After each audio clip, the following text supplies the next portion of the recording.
ಎಲ್ಲರಿಗೂ ನಮಸ್ಕಾರ. ನನ್ನ ಹೆಸರು ಶ್ರೀಧರ್ ಬಿಜ್ಜಿರಿಗೆ ಅಂತ. ನಾನು ವೃತ್ತಿಯಲ್ಲಿ ಬಿಸ್ನೆಸ್ ಮ್ಯಾನು ಹಾಗೂ ನಾನು ರೈತರನ್ನು ನನ್ನ ಹೊಲಗಳೂ ಇದೆ. ಮತ್ತು ರಾಜಕೀಯವಾಗಿ ಜಿಲ್ಲಾ ಯುವ ಮೋರ್ಚಾ ಉಪಾಧ್ಯಕ್ಷನೂ ಇದ್ದೀನಿ. ಅದೇ ರೀತಿ ಕೆಲಸದ ಮೂಲಕ ಬಂದಿದ್ದಾಗ ಇಲ್ಲಿ ಮಹಾರಾಷ್ಟ್ರ ಮಂಗಳವೇಡ ಅಂತ ಒಂದು ಊರು. ಇಲ್ಲಿ ಬಂದಾಗ ನಮ್ಮ ಹಿರಿಯರು ನಮಗೆ ಭೇಟಿಯಾದಾಗ ಇಲ್ಲೊಂದು ಭಾಳ ವಿಶೇಷ ಮಂದಿರ ಇದೆ ಅಂತ. ಯಾವುದಪ್ಪ ಅಂತಂದ್ರೆ ಗಣಪತಿ ಮಂದಿರ. ಇದ್ರ ವಿಶೇಷತೆ ಏನಪ್ಪ ಅಂತಂದ್ರೆ ಇದರ ಮಾಲೀಕರಾದಂಥ ಇದು ಕಟ್ಟಡದ ಟೈಮ್ದಾಗ ಅವ್ರ ತಾಯಿಯವರು ಒಂದು ಸಣ್ಣದು ಗಣಪತಿ ಮೂರ್ತಿ ಸಿಕ್ಕಿತ್ತು. ಅವರು ಮಗನಿಗೆ ಹೇಳ್ತಾ ಇಲ್ಲ ಈ ಏರಿಯಾದಲ್ಲಿ ಒಂದು ಕಟ್ಟಬೇಕು ಅಂತ. ಆ ತಾಯಿಯ ಮಾತಿಗೆ ಅವರು ಇಷ್ಟೆಲ್ಲ ಒಂದು ದೊಡ್ಡ ಮಂದಿರ ಕಟ್ಟಿದ್ದಾರೆ.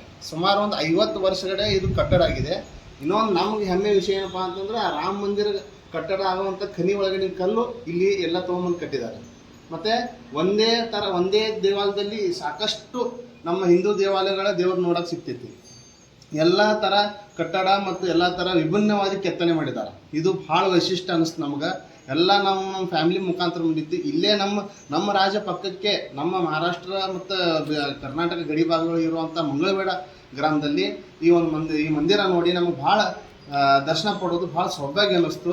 ಅದಕ್ಕೆ ಈ ಕಟ್ಟಡ ಮಾಡಿದಂತಹ ಮಾಲೀಕರಿಗೆ ಕೋಟಿ ನಮ್ಮನ್ನು ಹೇಳ್ತೀನಿ. ಮತ್ತು ಈ ಒಂದು ಕ್ಷಣದಲ್ಲಿ ನಮಗೆ ಇಲ್ಲಿ ನಿಂದ್ರಾನೆ ಈ ಗುಡಿ ಒಳಗೊಂದು ಬೇರೆ ಏನೋ ಸಾಕ್ಷಾತ್ ಶ್ರೀ ಗಣೇಶನ ದರ್ಶನ ಆಯಿತು. ಅದೇ ಥರ ಇತ್ತೀಚೆಗೆ ರಾಮ ಮಂದಿರ ಕಟ್ಟಡ ಆಯಿತು. ಆ ರಾಮ ಮಂದಿರ ಅದೇ ಥರ ಶೈಲಿ ಒಳಗೆ ಇದು ಆಗಿದೆ. ಅದೊಂದು ಭಾಳ ವಿಶಿಷ್ಟ. ಮತ್ತು ಯಾವ ಒಂದು ಕೆತ್ತನೆ ಕೂಡ ಭಾಳ ವರ್ಣನೆಯಾಗಿ ಮಾಡಿದ್ದಾರೆ. ಇದು ನಮ್ಮ ಹಿಂದೂ ಧರ್ಮದ ಹೆಮ್ಮೆ ಅಂತ ಹೇಳಕ್ಕೆ ಇಷ್ಟಪಡ್ತೀನಿ. ಈ ಒಂದು ದರ್ಶನ ಪಡೆಯೋದಕ್ಕೆ ನಮಗೆ ಭಾಳ ಸೌಭಾಗ್ಯ ಅನ್ನಿಸ್ತಿದೆ, ಹೆಮ್ಮೆ ಅನ್ನಿಸ್ತಿದೆ. ಕೆತ್ತನೆ ಮಾತ್ರ ಭಾಳ ಅಲಂಕಾರವಾಗಿದೆ. ಈಗ ರೀಸೆಂಟ್ಲಿ ಇದು ಕೆತ್ತನೆ ಮುಗಿದಿದೆ. ವಿಶೇಷತೆ ಏನಪ್ಪ ಅಂತಂದರೆ 48ರಿಂದ 50 ವರ್ಷ ಇದನ್ನು ಕೆತ್ತನೆ ಮಾಡಿದ್ದಾರೆ ಅಂತಂದರೆ ಇಲ್ಲೇ ನಾವು ಗಡಿ ಭಾಗದವರಾಗಿ ಕರ್ನಾಟಕದವರಾಗಿ ನೋಡಿದ್ದೀವಿ. ಇದೊಂದು ವಿಷಯ ತಮ್ಮಲ್ಲಿ ಹಂಚ್ಕೋಬೇಕಂತ ನಮ್ಗೆ ಮನಸ್ಸಿಗೆ ಅನ್ನಿಸ್ತು. ಅದಕ್ಕೆ ಎಲ್ರಿಗೂ ನಮಸ್ಕಾರ ಅಂತ ಹೇಳ್ತೀನಿ. ನನ್ನ ಹೆಸರು ಶ್ರೀಧರ್ ಬಿಜ್ಜಿರಿಗೆ, ಭಾಜಪಾ ಯುವ ಮೋರ್ಚಾ ಉಪಾಧ್ಯಕ್ಷ. ಗಣಪತಿ ಬಪ್ಪ ಮೋರ್ಯ, ಪಲ್ಲೆ, ಜೈ ಗಣೇಶ.